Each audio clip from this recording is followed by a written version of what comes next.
these traffic circles and didn't tell anybody how they work. That circle doesn't have to be empty for you to enter it. There just has to be enough room for you to fit. Pick out a hole and hit that thing like an NFL running back. If you've ever driven up to a traffic circle and stopped, I want you to go home tonight, lay down your keys, and never ever pick them up, ever again.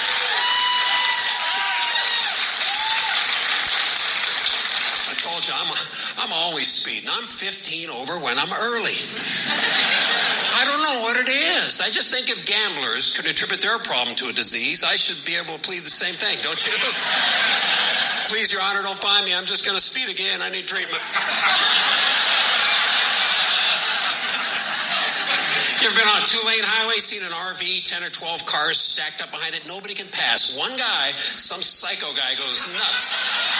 From the back of the pack, passes the whole row. You ever see that? I'm that guy.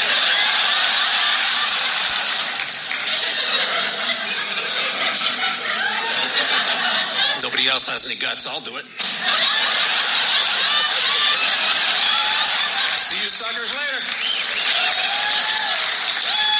I think passing's a lost art form. I can pass on a two-lane bridge with a school bus coming at me. No problem. It's a question of three things: heart, commitment, horsepower. That's the other one. You don't want to pass in that smart car.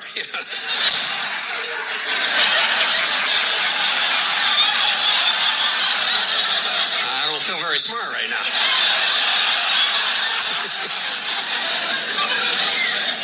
I went into a parking garage in Seattle recently. I pay my money. I go up the ramp. There's a big sign on the wall that says speed limit 5 miles an hour. And then in big red letters it says strictly enforced. 5. How'd you like to drive around the corner, see a cop stand there with a radar gun? Hey. Chase you. Good morning. It's Sunday. Thank God it's Sunday, July the 2nd, and this is The True Conservative. Welcome to all the butchers, bakers, and candlestick makers out there. I'm Ron, your host, and the only true conservative in the United States today. So today, after the Serenity Prayer and the patriotic song of the day, we will have No Free Lunch, The Rape of the Mind, Vivek Ramaswamy, Ron-DeSantis, cj-pearson, Leo Terrell, Donald Trump, Senator Lindsey Graham, and Bishop Robert Barron. All that and more when I come back.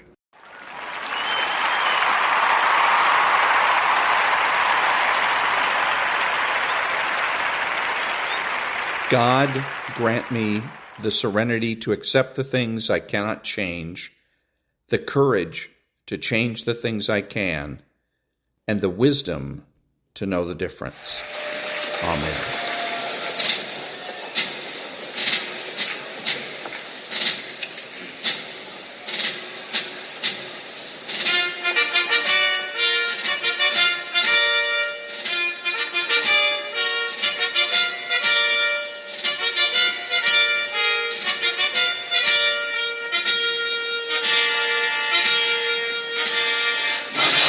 Eyes have seen the glory of the coming of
Thank you. And now, there's no free lunch, 250 Economic Truths by David-Bahnsen.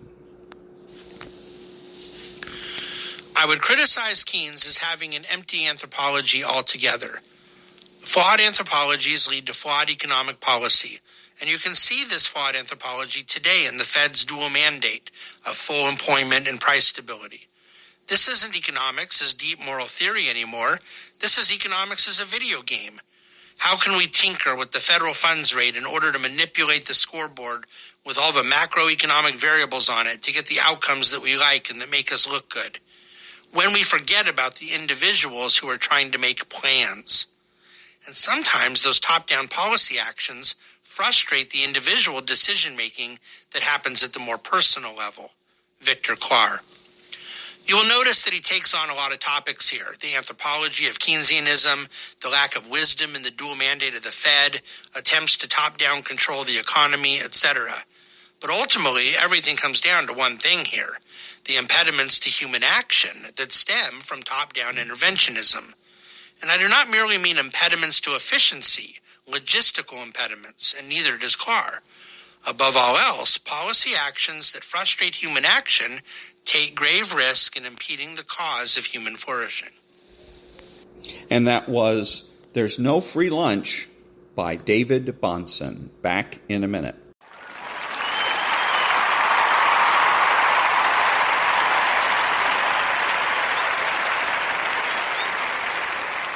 Thank you. So who is the true conservative? He is the person that has the courage of his convictions and is confident in what he knows. He is the person that understands that culture trumps politics. He's not selfish, but minds his own business. He does not go looking for trouble. He is alert. He curbs his curiosity, and he acts like an adult. He is patriotic and uses common sense. He is judgmental and moralizes. He refuses to speculate, speaks clearly and definitively, and is not afraid to say no. He's open-minded, asking why, rather than why not. He is consistent, credible, and influential, not ashamed of his existence, unafraid to learn or correct his mistakes. He is a normal American, and he is better than the socialist. He's a better friend, father, brother, family member, and a better person, period. You have to know that being a true conservative is best, or you are wasting your time. Back in a minute.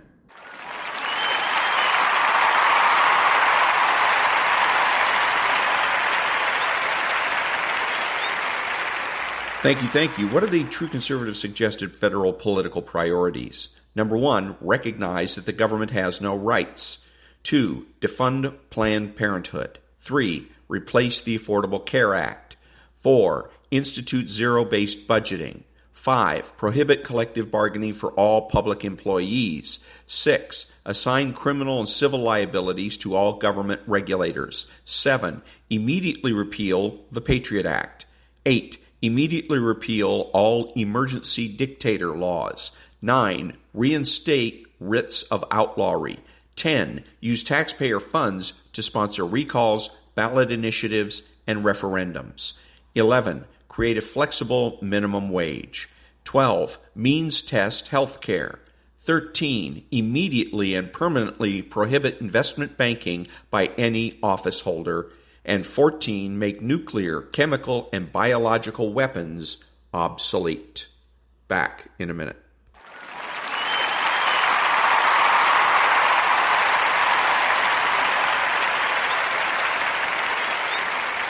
Thank you. What are the true conservative cultural priorities? Bring back hierarchy. Bring back the admiration of intelligence, morality, and beauty. Bring back single-income households, integration, parenting, the primacy of existence, certainty of knowledge, and universal rights and wrongs. Bring back principled behavior, masculinity and femininity. Bring back Adam 12, John F. Kennedy, the gold standard, pre-HMO medical care, and nonprofit news. Bring back civil service, the term stupid question, arguments and fights, the cultural influence of the church and the Boy Scouts. Bring back the influence of social organizations such as the Lions Club and the Rotary Club. Bring back bowling. Back in a minute.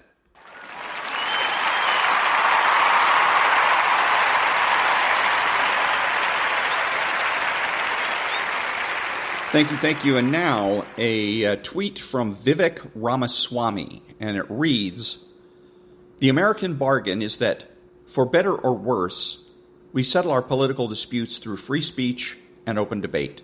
The best ideas win when no ideas are censored." And that was Vivek Ramaswamy. Back in a minute.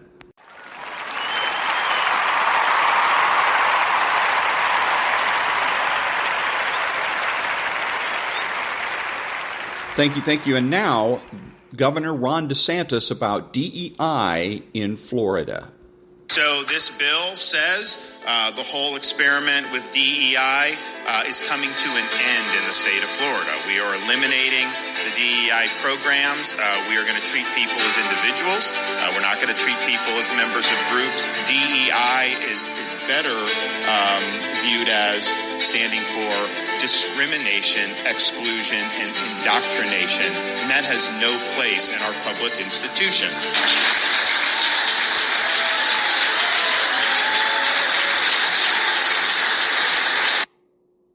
And that was Ron DeSantis about DEI in the state of Florida. Back in a minute.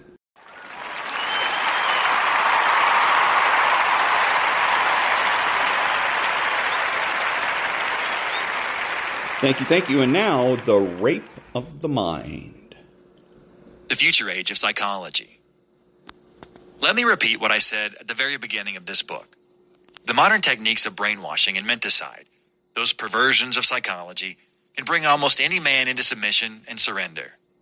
Many of the victims of thought control, brainwashing, and menticide that we have talked about were strong men whose minds and wills were broken and degraded. But although the totalitarians used their knowledge of the mind for vicious and unscrupulous purposes, our democratic society can and must use its knowledge to help man to grow, to guard his freedom, and to understand himself. Psychological knowledge and psychological treatment may in themselves generate the democratic attitude, for psychology is essentially the science of the joost-meerlo, of free choice within the framework of man's personal and social limitations. Compared with the million-year span of human existence and evolution, civilization is still in its infancy. Despite historical reversals, man continues to grow, and psychology, no matter how imperfect now, will become one of man's most powerful tools in his struggle for freedom and maturity. And that was The Future Age of Psychology from The Rape of the Mind by Joost-Meerlo, MD. Back in a minute.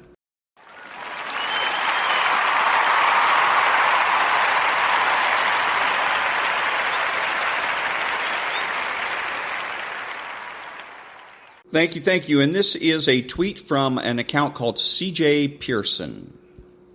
Well, let me just be clear. I got into Harvard only because of affirmative action. Yep, guys, that's MSNBC's Joy-Ann Reid, who went on national television to brag about the fact that the only reason she got into Harvard was because she was black and due to affirmative action. Now, Joy, that isn't the flex that you think it is. Matter of fact, it's actually pretty damn embarrassing. And unlike you, I would honestly much rather have not achieve the accomplishment than have people wondering for the rest of my life whether or not I actually earned it or whether or not I actually just got it because I was black. Because here's the deal, and this may be the difference between me and you, Joy. I don't need my blackness to open doors for me. No, my work ethic will, my passion will, my drive will, my ambition will. That is all that I need.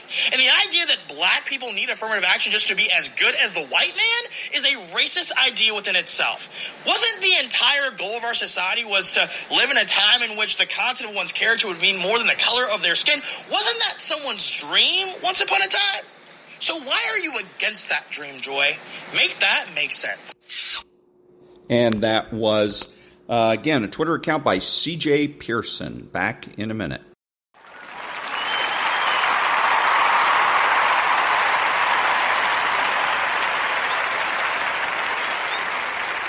Thank you. And now, a tweet from Leo Terrell.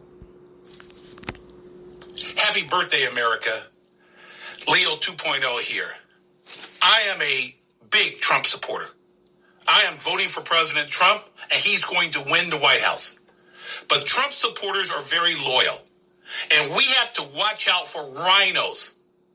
Rhinos are more dangerous than Democrats. And I want to be very clear. All these candidates running against President Trump are rhinos. Not one of them should be in the Trump administration. Not one of them should be ever considered as vice president.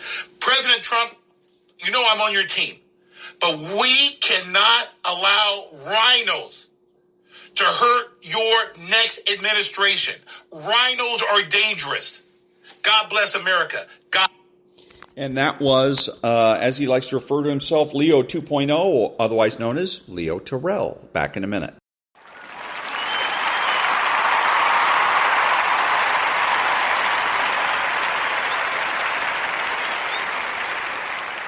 Thank you. Now, a little bit of Donald Trump from South Carolina. This left-wing cultural revolution is designed to overthrow the American Revolution.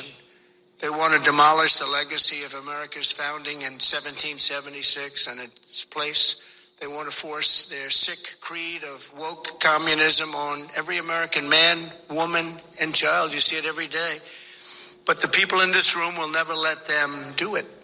Because we love our nation, we love our children, and we love our freedom. And that was Donald Trump in South Carolina. Back in a minute. Thank you. And now, Donald Trump addressing a crowd in South Carolina, Moms for Liberty, and it's about DEI. For any public schools that are engaged in these militant and country-destroying practices, I will instruct the DOJ to pursue them as violators of the Establishment Clause and the Free Exercise Clause of our Constitution. To vigorously enforce yesterday's Supreme Court ruling, I will eliminate all diversity, equity, and inclusion programs across the entire federal government. And that was Donald Trump addressing the Moms for Liberty in South Carolina. Back in a minute.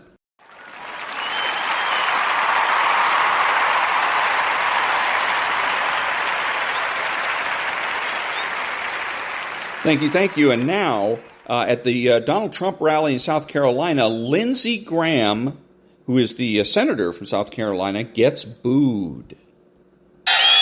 Ladies and gentlemen, please welcome United States Senator Lindsey Graham.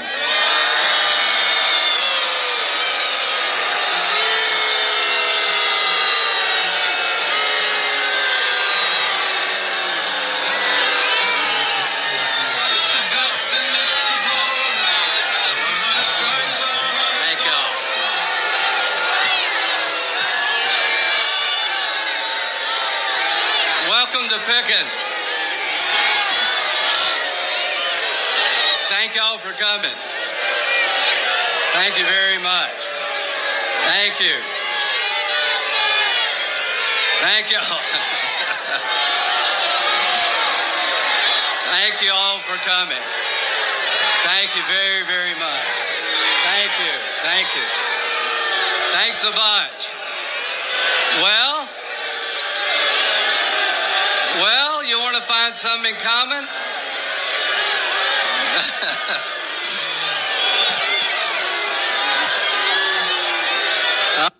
And that was Lindsey Graham basically getting booed off stage in South Carolina. Back in a minute.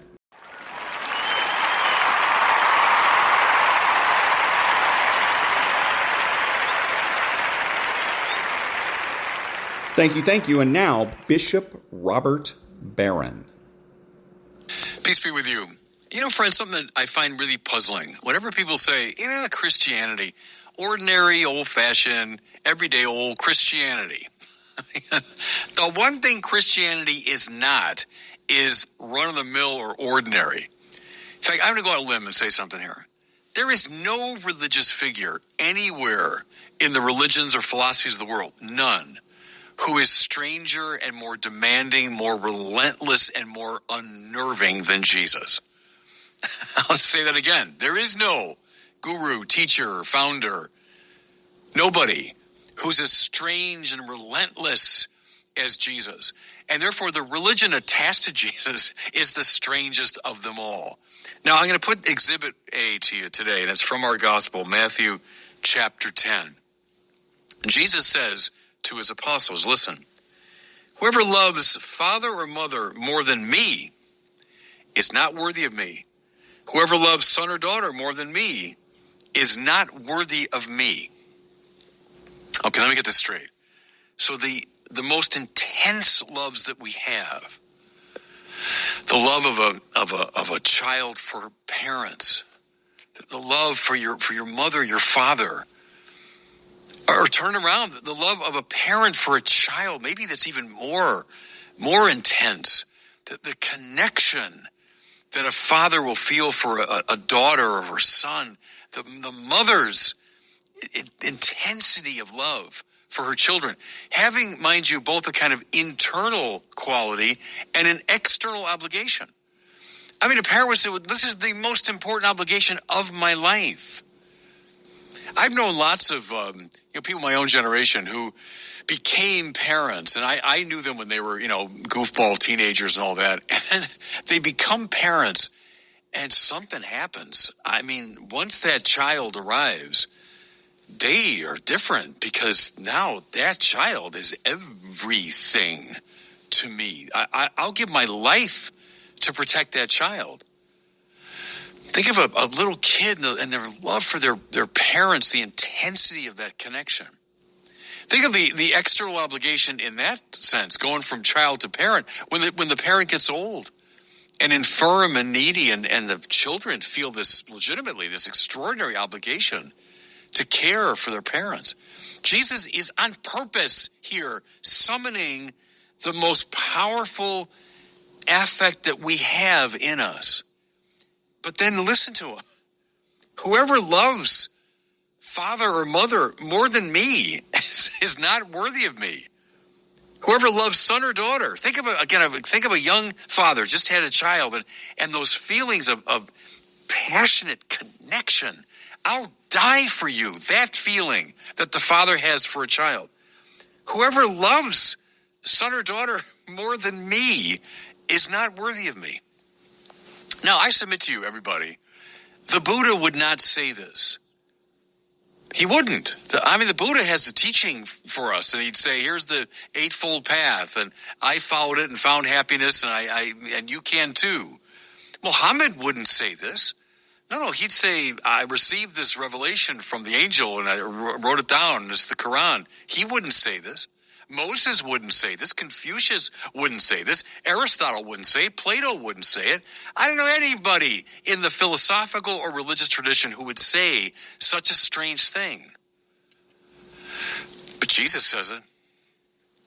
Your love for me, personally, has to go beyond the most intense loves of your life. I'd happily die for this child. Yeah, but you need to love me more than that. Now, you see the point I'm making, everybody, and why I speak of the strangeness of Christianity. This is every bit as high a Christology as the prologue to John. In the beginning was the Word was with God, the Word was God, the Word became flesh and dwelt among us. We say, yeah, John's telling us that Jesus is God. Well, Jesus is saying the same thing here, just using a somewhat different rhetorical style and symbol system. I mean, who is the one who should be loved beyond the most intense loves you possibly have? Well, God. Only God. Oh, Jesus, he's a very interesting teacher. Boy, I find him a fascinating moral exemplar. Well, that's completely out of step with this. You might imagine a teacher saying, unless you love the God that I speak of, unless you love the teaching that I offer. But he wouldn't say this. Unless he himself in person were the highest good. Let me say that again. He wouldn't say this unless he himself in person were the very highest good. That's what's at stake in Christianity. That's what's at stake. You can't be neutral about this, which is precisely why the same Jesus says, unless the one who's not with me is against me. Either you gather with me or you scatter. You have to make a decision about Jesus. That's what he's telling us here. This is call it the ethical correlate to the claim that Jesus is divine. Okay, so you're saying, all right, that's a lot to deal with. That's a lot to take in. Well, he doesn't let up. Listen as he goes on. Whoever does not take up his cross and follow after me is not worthy of me. Okay, so you're telling me I have to love you, Lord, more than I love my own children, more than I love my own parents. That's what I mean. That's exactly what I mean. That's exactly what I mean. And now you're saying, unless you take up your cross every day and follow me, you're not worthy of me. I want you to see something. Obviously, we now associate, the cross, taking up the cross with suffering, accepting the pain of life and doing so with equanimity and blitheness of spirit. Yeah, but that's not what he's saying here. Like, hey, when bad things happen, offer up to God and accept it in a patient spirit. That's not what he's saying. He's saying, unless you take up your cross, take up your cross. In other words, seek it out. On your own, you do it. Don't just accept it given to you from the outside. You take up the cross. See, what does he mean now? Well, just as Jesus took up his cross so that he might bear the sins of the world and thereby take them away, just as he suffered the death that we were owed, just as he bore our burdens, so we are actively to bear the burdens of others. Again, I get it. Suffering happens to all of us, willy-nilly. And yes, indeed, we should always accept it in an attitude of patience and, accepting God's will, etc. But that's not what he's talking about. He means you who follow me, you who love me more than you love your own children, you need every day to bear other people's burdens and to do so actively. Seek out opportunities to bear the burden of somebody else. What if you were to begin your day that way? Instead of saying, okay, how am I going to make more money today or become more popular today or become more successful today? Instead of asking those questions, ask, where's someone right now who's carrying a burden around? And what can I do to lighten it? Whose cross can I pick up the way Simon of Cyrene helped Jesus carry his cross? Hey, you love me more than your own children. Yeah, I do, Lord. I'm trying to anyway. I'm trying to. Okay. Here's the test. Are you willing every day to do this? Because if you don't, you're actually not worthy of me. Is there anything else? I'm saying it on purpose that way, just to show how dramatic this is. The marvelous demand that Jesus places upon us to do what he did, to bear the burdens of others. Now listen to how this is summed up. Whoever finds his life will lose it. Whoever loses his life for my sake will find it. There's that law of spiritual physics. What does it mean to find your life? That means I'm going to get it. I'm going to grab it, make it my own. I'm going to fill up my emptiness with all these goods of the world. I'm going to find my life. Think of how many voices, around you here say, hey, I made my way. I made my fortune. I established my career. Yeah, okay. That's called having your life, finding your life. What's going to happen? You'll lose that. It'll be frittered away. But the one who loses his life for my sake, what does that mean? That means who willingly bears the burdens of others out of love. He'll find his life. That's a formula, everybody. Love Jesus more than you love your own parents, children, and life. And then do what Jesus did. Bear people's burdens. And you will actually find your life. Okay? One more step. We're not letting up on the demand here. Listen to him. Whoever receives you receives me. And whoever receives me receives the one who sent me. I think in many ways that's the whole gospel. That's the whole spiritual life in a nutshell. When we love Jesus above all, we love him more than we love our own children. When we do what he did, we bear other people's burdens. We take up the cross every day. When we do that, we become the most effective ambassadors possible for Christ. How are people drawn into this dynamic? Well, in his own day, there he was drawing them into it. But now he uses people like us. I mean, we're unworthy vessels, God knows. But he uses us. Again, whoever receives you receives me. So if someone sees you bearing the burdens of another, taking up your cross willingly, loving Jesus above your own life and your own children and parents, well, he'll receive Christ through you. And in receiving Christ, he'll receive also the one who sent Christ, namely the Father. How do you propagate the faith? With words? Yes. I believe in that, as I've done a lot of that in my life. But above all, you propagate Christ by being Christ, by being conformed to him, loving him above everything in the world.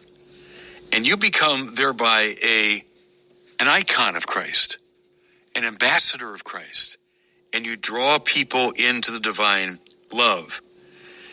The Father sent the Son. The Son sends us. And when people see us as an image of the Son, they are drawn back to the Son and therefore to the Father. There it is, Matthew chapter 10. You want the whole spiritual life in all of its relentless demand and liberating power? There's where you find it. Unless you love me more than your mother, your father, your son, your daughter, your very life, you're not worthy of me. As far as I'm concerned, everything else in Christianity is a footnote to that. And God bless you. And that was Bishop Robert Barron. Back in a minute.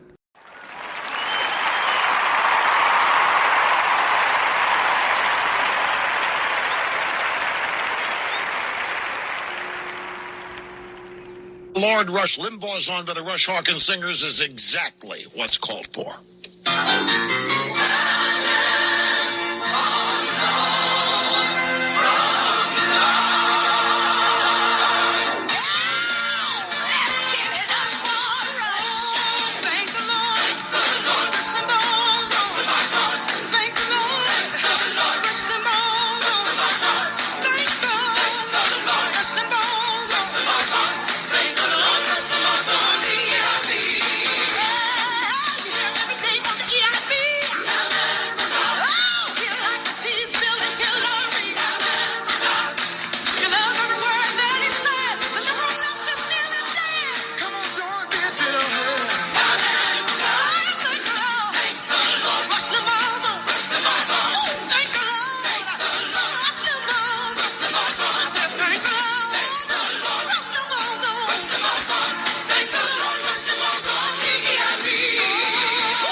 Rush Limbaugh's On.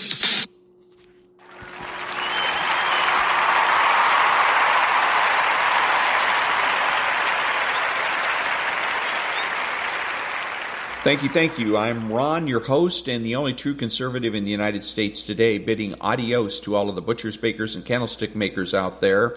And until next time, be honest, be smart, be beautiful, and remember that the left has no authority, no power, and they can't win.